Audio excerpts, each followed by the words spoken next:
Nós estamos aí comemorando os 500 anos da Reforma. Faz 500 anos que Lutero afixou as 95 teses. Dessas 95 teses foram ramificadas em 4 solas: somente Cristo, somente Deus, somente a Escritura, somente para a glória de Deus, somente a Escritura, somente a fé e somente a graça.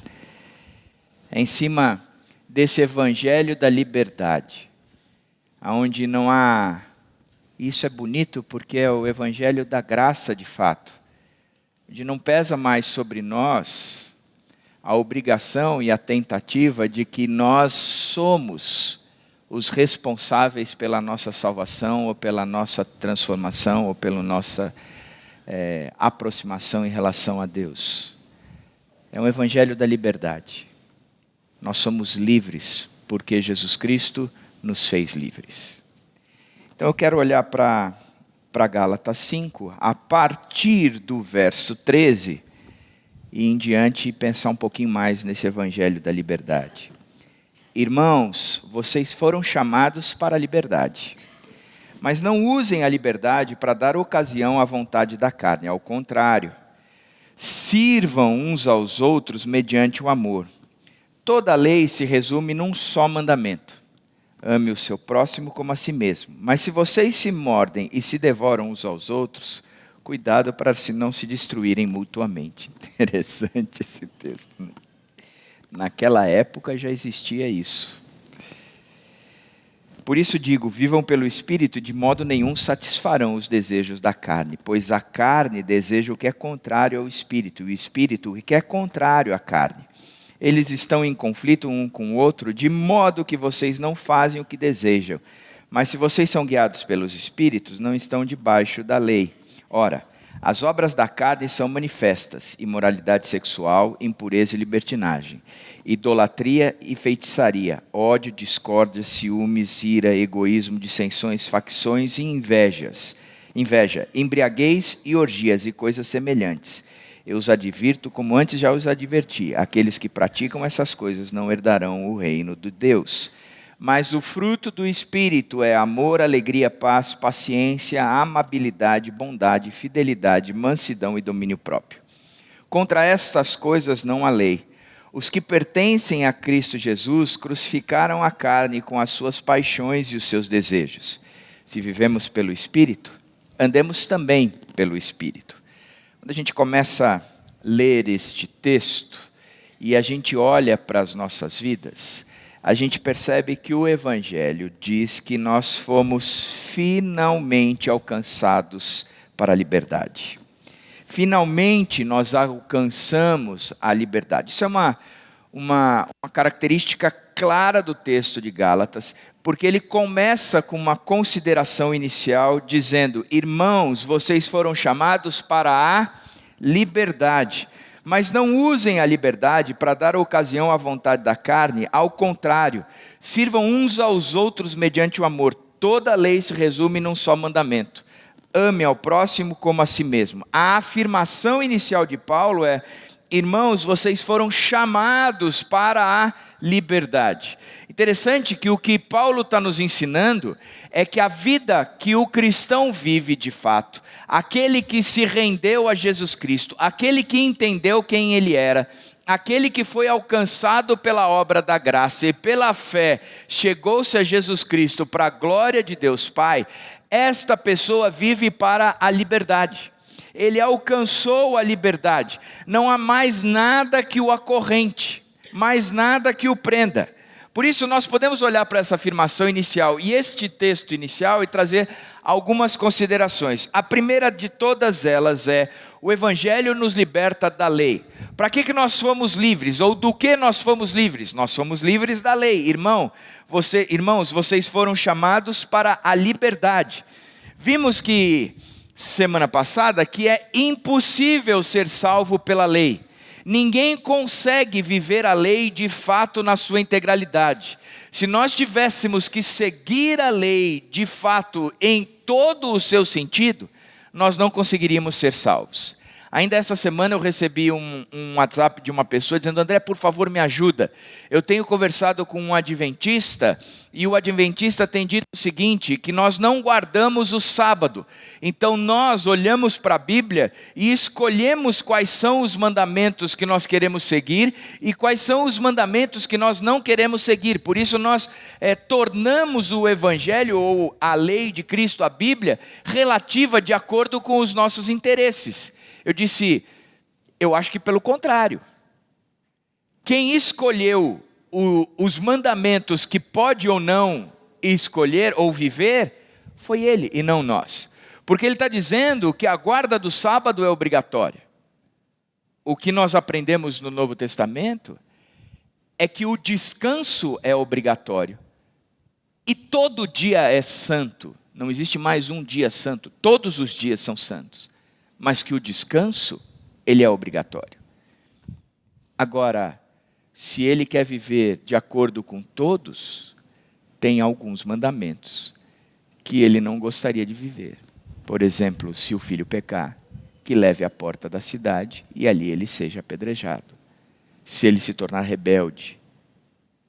Então, a escolha dos mandamentos não são nossos. O que a Bíblia tem dito é que a lei tem que ser vivida por nós de forma mais intensa do que se vive um fariseu, um escriba ou aquele que tenta vivê-la de forma integral. Mas pela lei é impossível ser salvo, porque a gente não consegue viver a lei na sua integralidade. A segunda consideração é que nós fomos chamados para a liberdade, mas é uma liberdade limitada. O texto diz, mas não usem a liberdade para dar ocasião à vontade da carne. A liberdade ela é limitada, não é porque eu não sou salvo pela lei, mas sou salvo pela graça, que então estou livre para fazer qualquer coisa. Na verdade, o Evangelho ele nos liberta da lei, mas nos leva para a lei. Eu não sou salvo pela lei, mas isso não me exclui de ter que viver de acordo com a lei. Não é a lei que me salva, é a graça, é a fé, é o que Cristo fez e tudo isso para a glória de Deus, mas isso não me isenta de viver agora ou de ser agora um fora da lei, pelo contrário. A liberdade ela é limitada, não usem a liberdade para dar ocasião à carne. E aí ele acrescenta dizendo, mas o limite é o amor. Vocês não têm mais nada que o prenda à lei, vocês foram pelo Evangelho libertos da lei. A liberdade ela é limitada e ela é limitada pelo amor. Sirvam uns aos outros mediante o amor. Toda a lei se resume num só mandamento: ame o seu próximo como a si mesmo. Significa que a partir do momento que nós fomos salvos por Jesus Cristo, pela graça, por intermédio da fé, para a glória de Deus, e é o que a Escritura nos ensina, é o que a lei nos apresenta, é o que Cristo está nos dizendo através da Bíblia, nós temos mais motivos para amar a Deus do que antes. Nós já fomos salvos, nós não precisamos cumprir mais a lei. Não é a lei que nos salva, mas o movimento de amor de Deus por mim e por você é que nos deu a possibilidade de sermos salvos. Salvos do pecado e salvos da prática da lei para a salvação.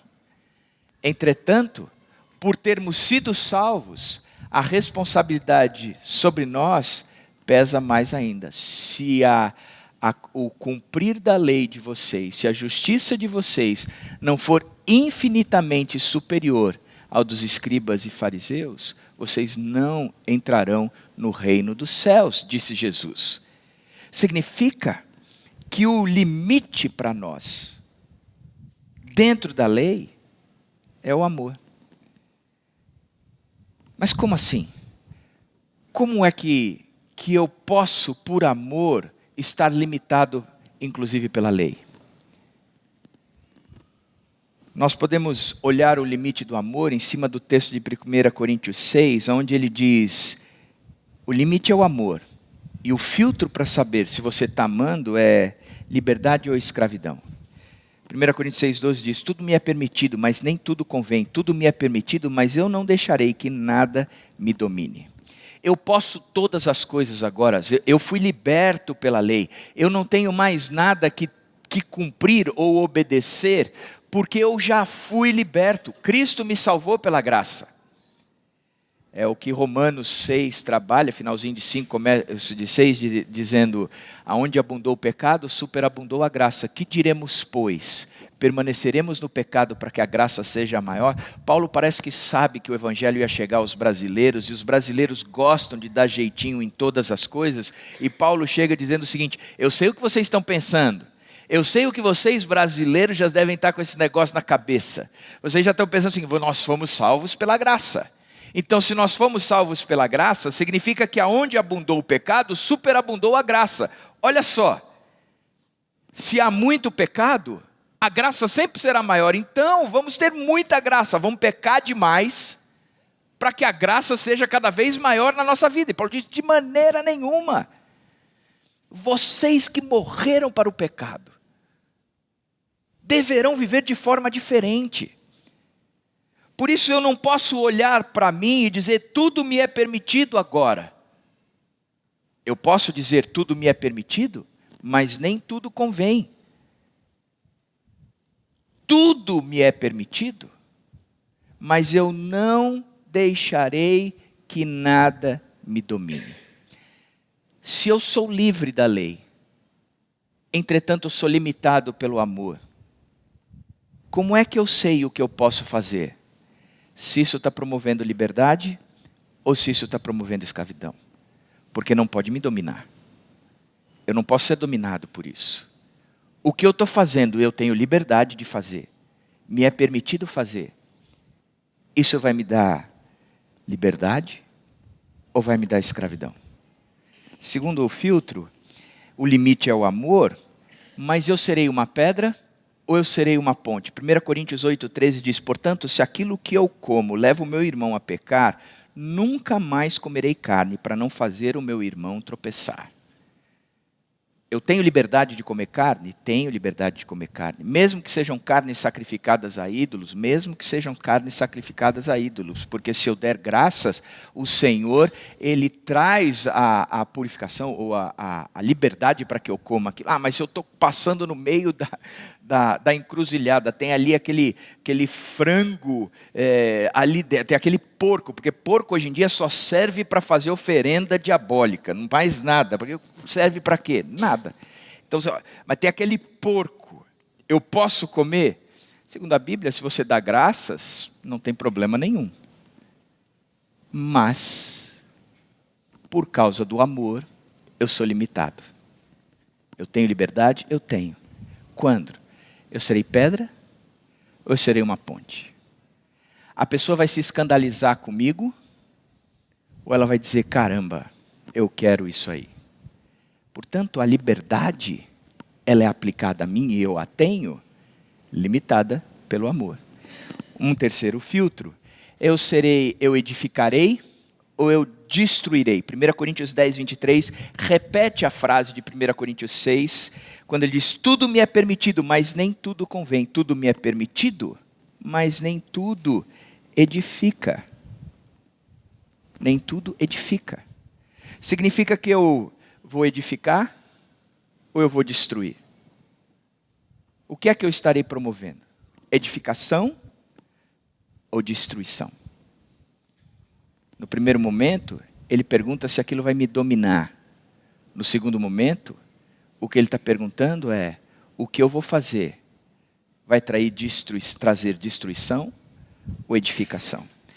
Um quarto filtro, onde o amor é limitado, eu vou agradar ou eu vou glorificar? 1 Coríntios 10, 31 diz, assim quer vocês comam, bebam ou façam qualquer outra coisa, façam tudo para a glória de Deus. Quando eu estou fazendo isso, eu tenho liberdade de fazer todas as coisas. Me é permitido, é lícito, tudo bem eu fazer. Entretanto, eu sou limitado pelo amor. E quando eu sou limitado pelo amor, eu olho para aquilo que eu vou fazer e eu digo, isso daí vai agradar a mim mesmo e somente a mim mesmo, Ou isso vai glorificar a Deus? Ou isso vai trazer a glória de Deus? Ou quem vai receber os holofotes vão ser virados para Ele, é Deus. Quem vai ser olhado, notado, observado é o próprio Deus. Portanto, eu posso todas as coisas, mas eu tenho um filtro do amor, porque eu amo a Deus sobre todas as coisas, e também amo o meu próximo como a mim mesmo. Aquilo que eu estou fazendo, ele vai agradar a mim, ou ele vai glorificar a Deus? E o último filtro que a gente pode usar, porque o limite é o amor, eu vou ganhar ou vou perder? O reino, na verdade, vai ganhar ou ele vai perder? 1 Coríntios 10, 33. Também eu procuro agradar a todos, de todas as formas, porque não estou procurando o meu próprio bem, mas o bem de muitos, para que sejam salvos. Eu fui chamado para a liberdade, mas a liberdade ela é cerceada pelo amor, porque dentro da minha liberdade, o objetivo maior, a minha escolha maior, é já que eu estou salvo, eu vou procurar ou promover tudo o que é possível para que o outro seja salvo. Porque eu já fui salvo. Eu já estou salvo. Eu já entendi quem Cristo é. Eu já entendi o movimento da graça. Eu compreendi pela fé. Eu me entreguei de acordo com tudo o que a Escritura explica. Por isso a minha vida hoje já glorifica a Deus, porque eu estou salvo. Estou liberto da lei. Entretanto, porque eu passei e experimentei tudo isso, a minha liberdade ela é cerceada pelo amor. E aí eu me questiono o tempo todo se o que eu estou fazendo promove salvação ou não para o outro. Porque o meu objetivo de vida tem que ser a promoção de salvação na vida dos outros. Por que é que você está aonde você está? Por que você trabalha aonde você trabalha? Por que você está na família que você está? Por que você entrou dentro do bairro que você...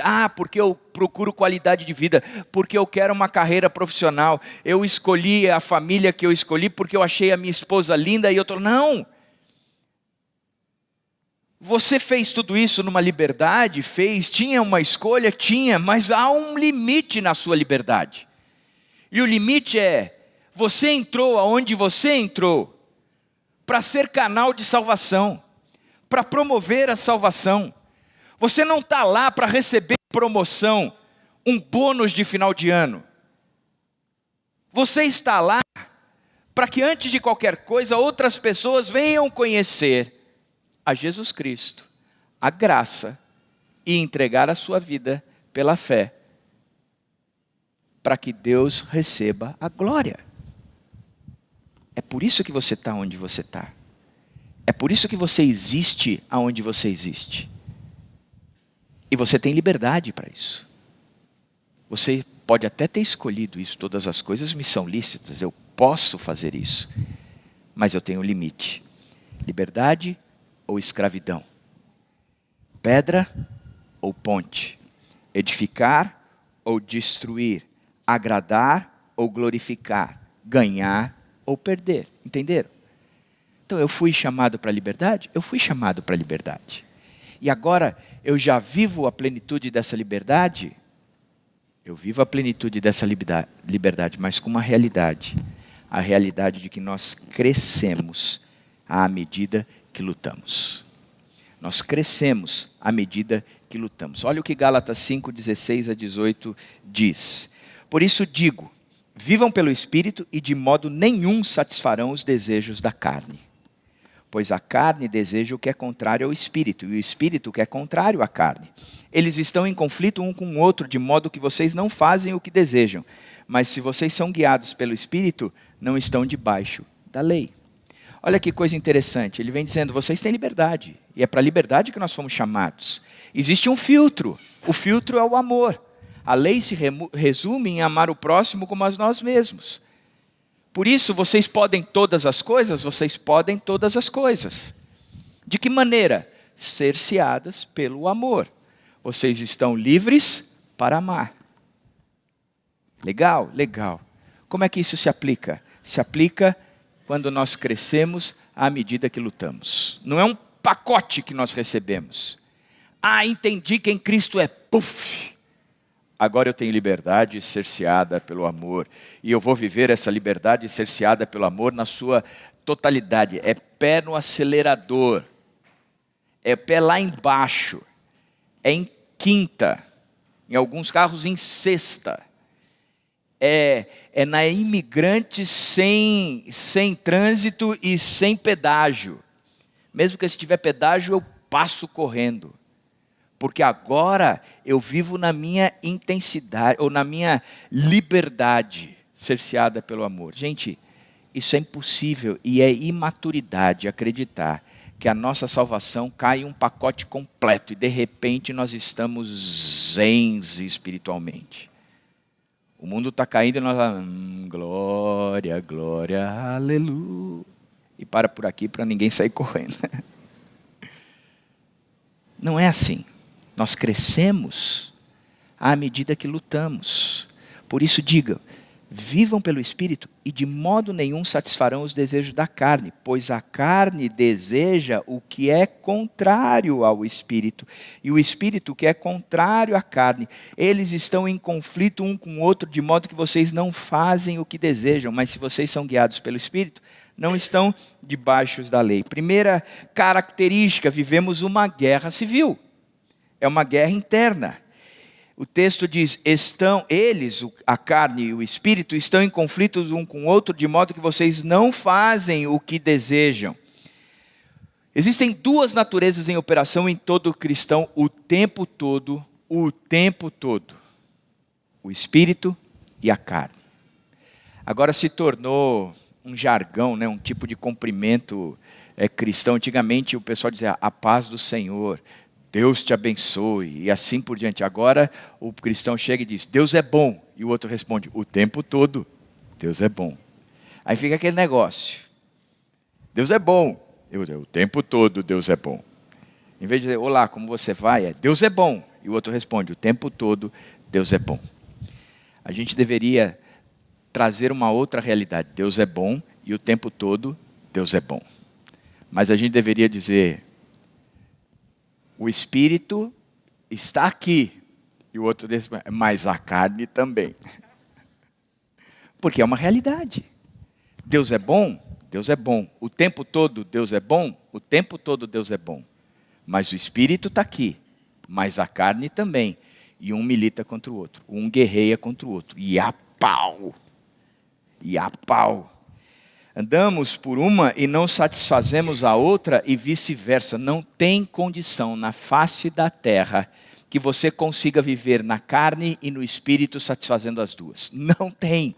Não tem. Um é oposto ao outro. Um é contrário ao outro. E Paulo incentiva os da Galácia a viverem pelo Espírito. Por quê? Por que ele faz esse incentivo? Porque até agora vimos que fomos libertos da lei, mas escravizados pelo amor. E para viver todo o tempo em amor, é necessário viver no Espírito. Não tem como viver no amor como se o amor fosse um fruto natural meu. Não é. O amor é fruto natural de Deus. Portanto, em nós há uma guerra civil. O Espírito versus a carne. A princípio parece que é uma luta de algo interno. A carne versus algo externo, o espírito. Como se a carne fosse algo meu e o espírito fosse algo de Deus que está fora de mim. E na verdade o que Paulo está mostrando mas de modo que vocês não fazem o que desejam. Fica claro que esse conflito ocorre dentro de nós. Vocês não fazem o que vocês desejam. O conflito está aí dentro, é uma guerra civil, é quem governa a você mesmo, é quem dirige a você mesmo, é quem está no controle de você mesmo, é quem é que manda agora. Parece a casa de alguns, é a esposa ou o marido que manda.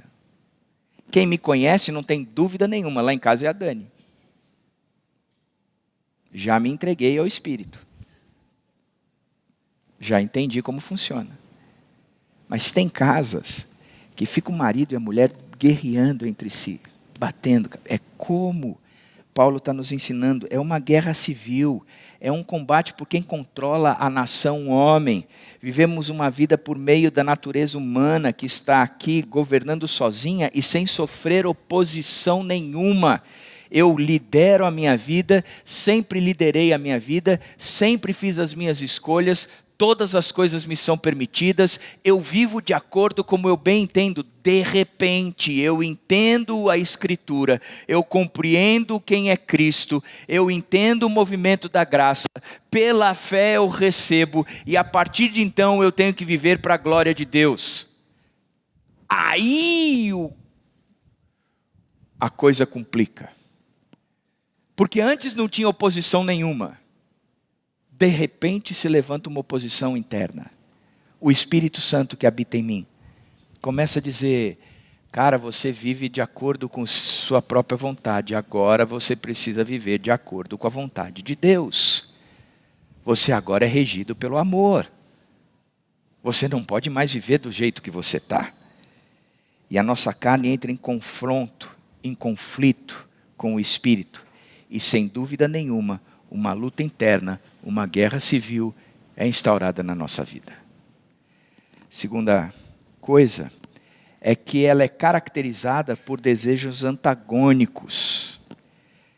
Paulo diz: por isso vos digo, vivam pelo Espírito e de modo nenhum satisfarão os desejos da carne, pois a carne deseja o que é contrário ao Espírito, e o Espírito o que é contrário à carne.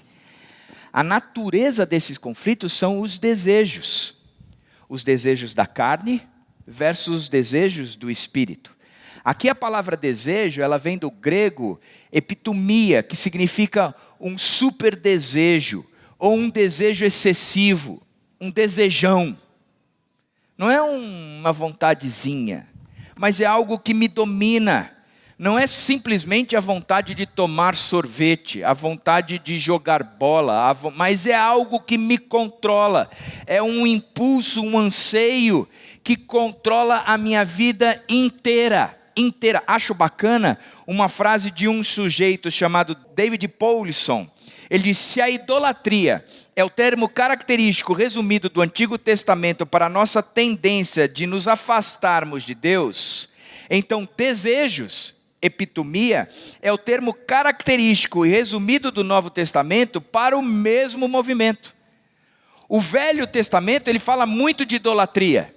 E ele diz de como os homens naquele período, eles criavam para si deuses que o trazia, ou trazia para eles, esses deuses, a liberdade, a salvação, a segurança. Moisés está no alto do monte recebendo os mandamentos de Deus e o povo está lá embaixo.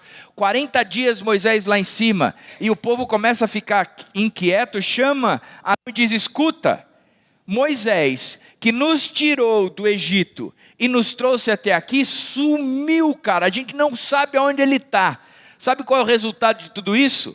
Nós estamos por conta, e nós precisamos de deuses para nós.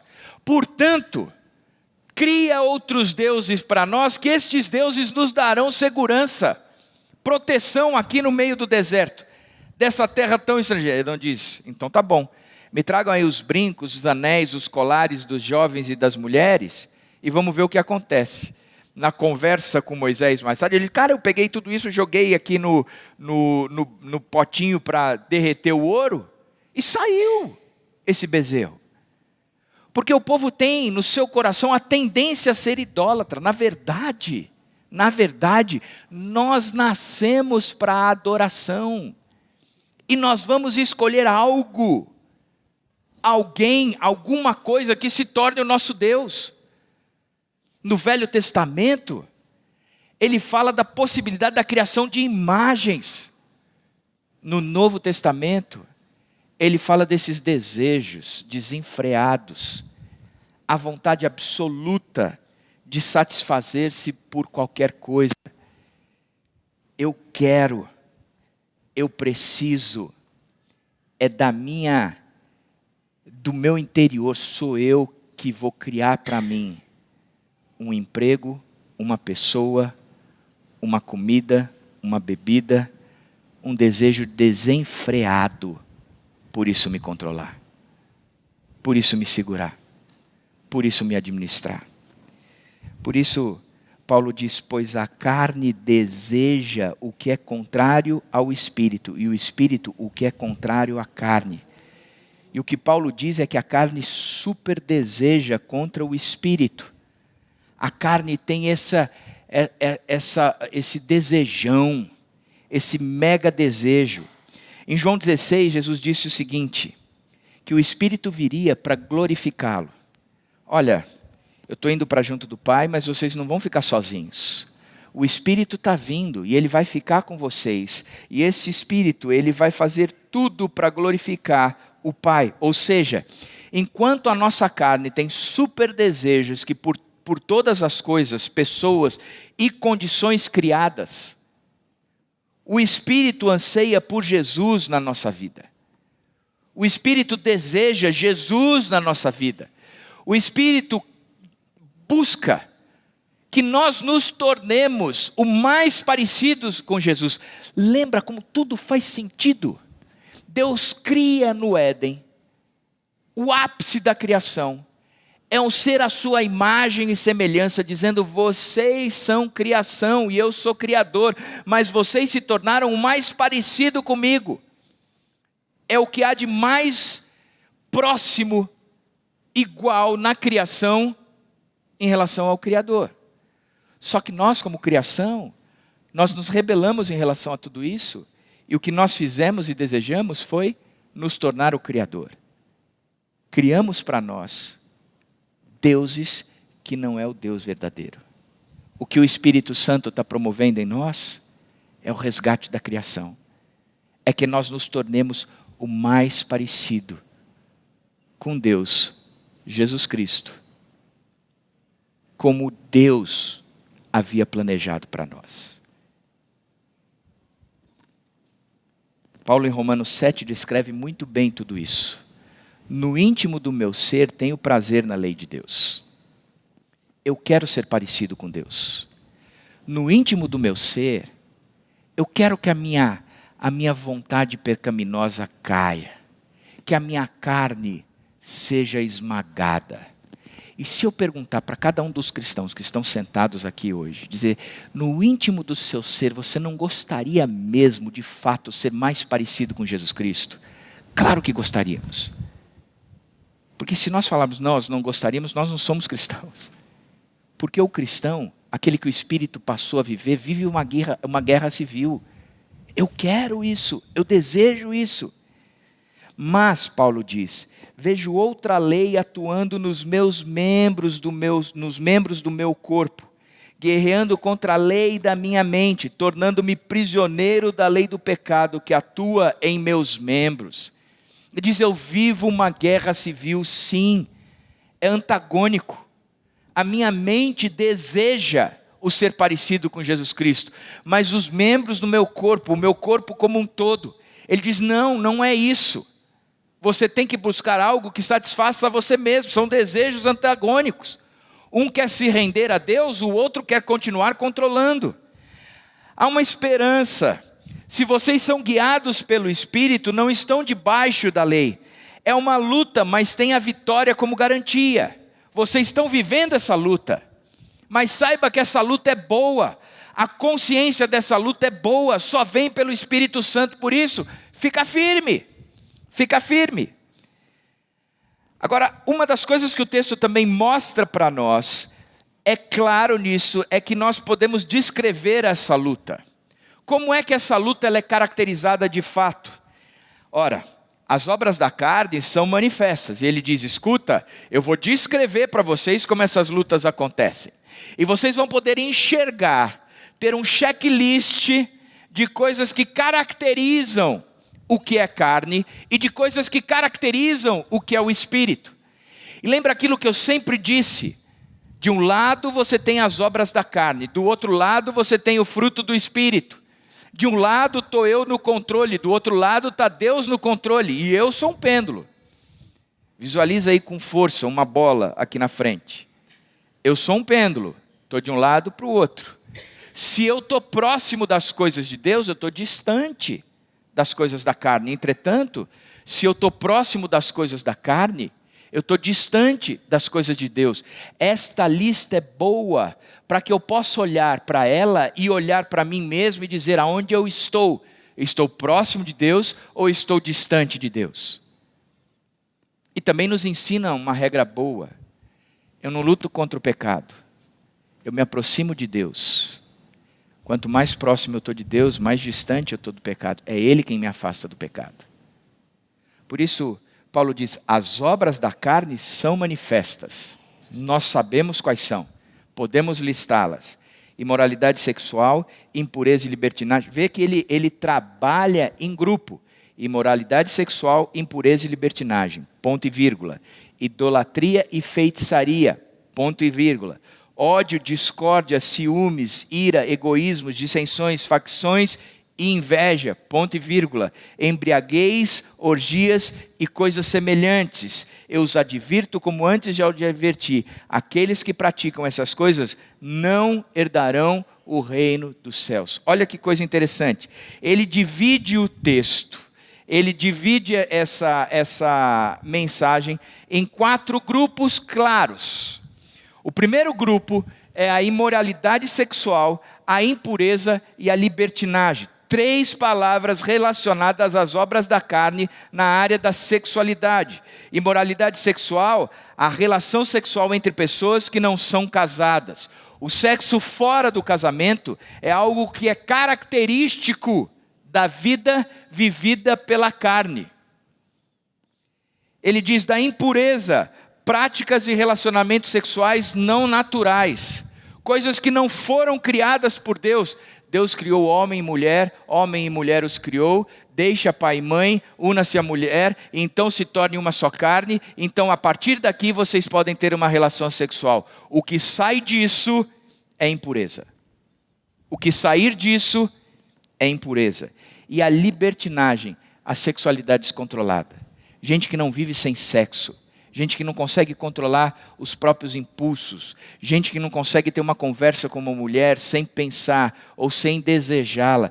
Mulheres que não conseguem conversar com um homem sem querer ser amado. Mulheres e homens vinculados e viciados na pornografia, que precisam daquilo quase que diariamente, que a cabeça é tomada por isso.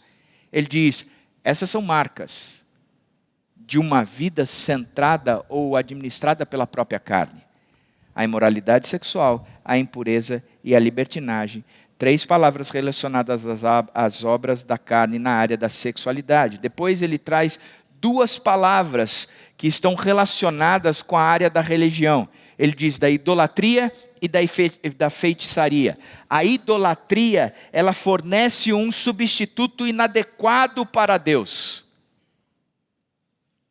Eu vou ser feliz única e exclusivamente se eu for bem sucedido no meu trabalho. E eu vivo pelo trabalho. Eu não faço outra coisa pelo trabalho. Eu serei feliz única e exclusivamente se eu tiver dinheiro no bolso. Dinheiro não traz felicidade, mas manda comprar. Se eu tiver dinheiro no bolso, eu serei feliz. Eu serei feliz absolutamente se eu tiver uma mulher ou se eu tiver um homem que me ame e ele seja liberado entre 4 paredes. E eu quero isso a qualquer custo, por qualquer coisa. Então a gente substitui Deus por coisas criadas, isso é idolatria.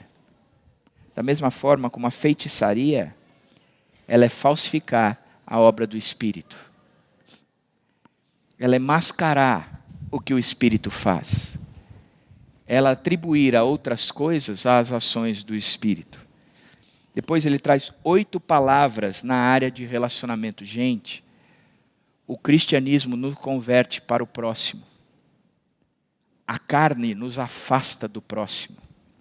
O cristianismo, ele nos traz para perto do próximo, a tal ponto que na descrição das obras da carne, a maior descrição tem a ver com os relacionamentos com o próximo.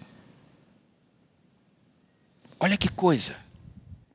O verdadeiro cristão resume a lei em amar o próximo como a si mesmo, porque é consequência de amar a Deus sobre todas as coisas. Então você olha para o texto e o texto está dizendo egoísmo, uma motivação voltada para a busca do eu, a discórdia, gostar de provocar briga, ciúmes, o zelo e a energia de um ego faminto, e a inveja, a cobiça e o desejo do que os outros têm e eu não tenho. Isso tem a ver com 4 atitudes destrutivas. São atitudes que me destroem e destroem os relacionamentos. Depois, ele pontua 4 outras atitudes que são consequências de tudo isso. Ele fala do ódio, ele fala das dissensões, ele fala das facções e ele fala da ira.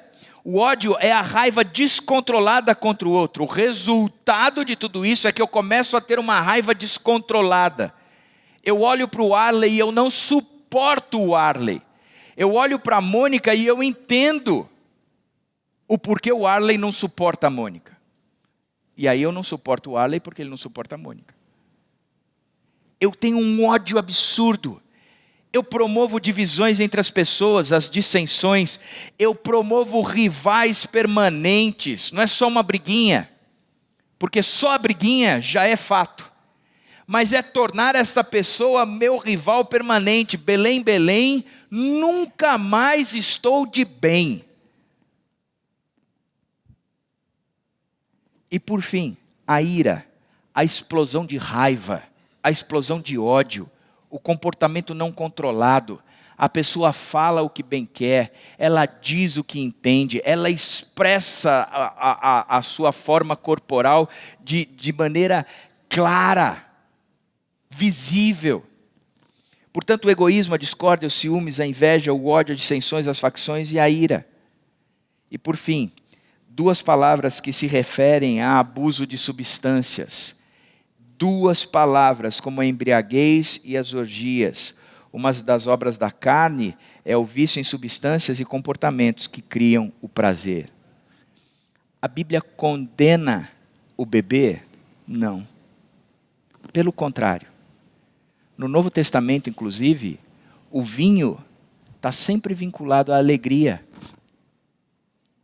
Já parou para pensar nisso? Acabou o vinho no casamento de Caná. O que nós vamos fazer? Jesus diz, vamos transformar água em vinho. Porque o vinho é uma coisa boa. Mas Jesus condena a embriaguez. E gente, o ser dominado pelo vinho é uma característica forte dos nossos tempos. O povo ultrapassar o limite.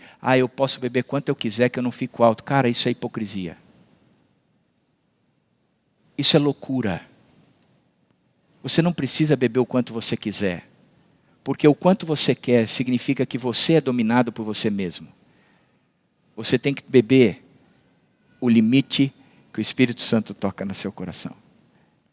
É quando eu posso beber e eu não sou escândalo. É quando eu posso beber e aquilo não vai me promover dependência. Tem amigos que dizem, eu posso beber o quanto eu quiser, mas eles bebem quase sempre. E quando bebem, não ficam alcoolizados, mas bebem pra caramba. Nas nossas festas de casamento ultimamente, tem dado margem para muita gente passar do limite. Por isso eu acho que a gente deveria repensar as nossas festas de casamento. Porque a Bíblia é clara. A Bíblia é clara. Uma das obras da carne é o vício em substâncias e comportamentos que criam prazer. Orgias. E não são orgias sexuais aqui, porque a área sexual ele já tratou.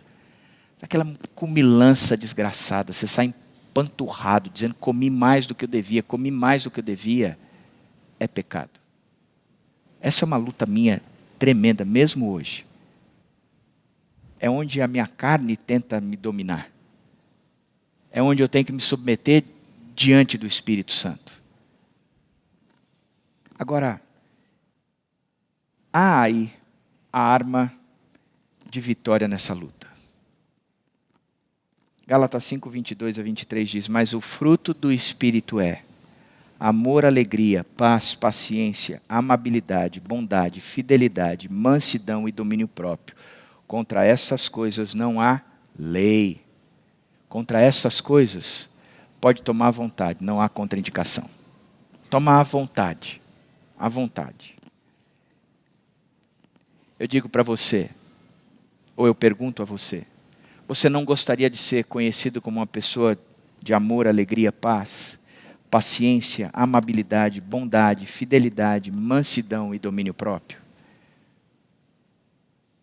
De pastor, a gente está aqui na frente, muitas pessoas olham para a gente, às vezes idealizam a gente, coisa que a gente nunca é. Um dia um amigo chegou para mim e começou a dizer, não, cara, porque você é o cara, porque você é isso, você é aquilo. E o Pedro e o Felipe estavam perto de mim, eu falei assim, tenta convencer os dois de que eu sou isso. Porque eles sabem quem eu sou. Não sou nada disso. Mas gostaria, gente. Gostaria mesmo. Paulo diz, eu esmurro o próprio corpo. Eu esmurro o próprio corpo. Nós não gostaríamos disso. Olha para o Laerte. O amor em pessoa. Olha para a Hilde. A amabilidade em pessoa. Olha para o Luiz Riscado.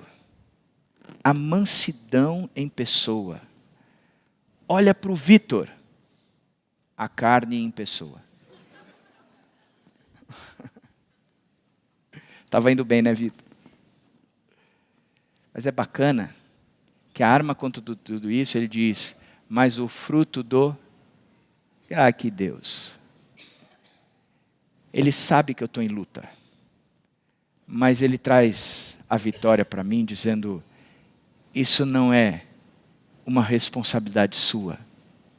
E nem uma tarefa sua.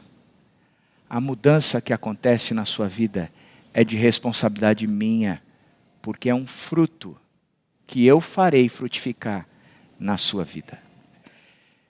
Lá na obra, lá em cima, estão agora mexendo no jardim, estão movimentando todo o jardim, fazendo as mudanças, vai ficar lindo, maravilhoso, mas no meio do jardim tem a minha parreira. E a minha parreira, eu me apaixonei por aquele negócio, porque eu nunca fui muito de planta, na verdade até aquelas, como é que chama? Leguminosas? Não, como é que chama? Suculenta. As plantas suculentas comigo morrem, até elas. Eu passei lá no meio, tinha aquele galho seco de uma árvore qualquer, os caras falaram, isso é uma parreira, e tinha duas madeiras com arame, o Carlão ou o Wagner, há controvérsias, o Wagner chama para si a responsabilidade disso, e o Carlão diz que o Wagner, bom, não sei, eu só sei que prenderam o galho seco no arame. Passado algum tempo, ele começou a dar uma folhinha verde. Eu falei, caramba, esse negócio está vivo. Esse galho seco está vivo. E aquele coisinha verde começou a crescer. A única coisa verde linda que eu vi na face da terra, que tem significado, sentido e que cresce, foi esse galho. O resto, tadinho. Aí foi crescendo. E foi enchendo de folhas. Aí, de repente, surgiu um negocinho lá cheio de pontinhos. Falei, é um cacho. Uma filha do diabo chegou para mim e disse, isso aí chama falsa videira. Eu falei, como é que é uma falsa videira? Eu estou conversando com essa videira faz 15 dias já, e eu chego para ela, eu mostro todo o meu carinho, eu fico, cote do papai. E você vem me falar que isso é uma falsa videira? Mas aquilo bateu no meu coração tão forte, que eu fiquei triste. Falei, passa logo então a máquina nessa porcaria. Mas eu tirei a foto para um amigo, e esse amigo falou assim, não, isso é uma videira. Essa pessoa que tentou me induzir ao erro, me mandou uma foto essa semana, dizendo, olha os frutos. E já está o cachinho formado, e as uvas crescendo. Eu fiquei pensando, em João 15, eu sou a videira verdadeira, e o meu pai é o agricultor. Todo ramo que estando em mim, ele produz e dá fruto. Eu fiquei olhando aquilo dizendo, cara, do nada, aquele galho seco de uma árvore qualquer, ele produziu um fruto. E a minha expectativa é que produza tanto que a ceia seja tirada dali um dia. Mas o fato é que é o fruto do Espírito. Não é um fruto nosso. Por isso a gente olha para isso e primeiro é que ele é gradual. Ele é crescente. Ele vai surgindo na vida da gente. Ele vai aparecendo na vida da gente, ele vai se tornando cada vez maior na vida da gente, o fruto do Espírito, ele vai aparecendo, a gente não recebe o pacote completo, é um fruto, e como um fruto, ele já não aparece na árvore, ele vai surgindo. Segunda coisa, como fruto do Espírito, ele é também inevitável. Uma árvore não tem, a não ser que seja doente, mas ela não tem como não produzir fruto. Ela produzirá fruto. Você pega aquela árvore que estava morta, um galho seco, você colocou na condição ideal, ela inevitavelmente começou a produzir fruto. A terceira coisa é que é um fruto que começa de forma interna, e aí o externo se vê. Mas ela está ali dentro, começam modificações internas. A maneira de pensar da gente vai começar a conflitar ou se confrontar com aquilo que nós praticávamos naturalmente. A gente começa a ficar incomodado, dizendo, cara, não está certo fazer isso, não é o correto fazer isso. Eu não posso odiar o meu irmão, eu não posso mirar contra o meu irmão, eu não posso promover divisão contra o meu irmão. O fruto do Espírito é amor. O que me faz nortear ou cercear a minha liberdade é amar o próximo como a mim mesmo. Se eu não amo, significa que talvez eu não seja salvo. Mas se eu amo, eu vou lutar contra essas coisas. Eu vou tratar bem. Eu vou promover unidade. Eu vou promover cuidado. Eu vou querer corrigi-lo. Eu vou querer ser corrigido. Eu quero caminhar, mas é interna, a coisa começa por dentro. E por fim, a última coisa é que é simétrico. Ele diz, o fruto do Espírito é. Ele não diz, os frutos do Espírito são amor, paz, alegria, bondade. Ele vem dizendo que a característica do Espírito é uma coisa só. Eu vou vivendo isso tudo. Que o meu ódio vai ser controlado. O amor, a paz, a alegria surgirão na minha vida. Que a minha ira será controlada, porque o domínio próprio, a longanimidade, a lealdade, ela surgirá na minha vida. Significa que vem um fruto completo. É como uma mexerica e todos os seus gomos, mas é um fruto só.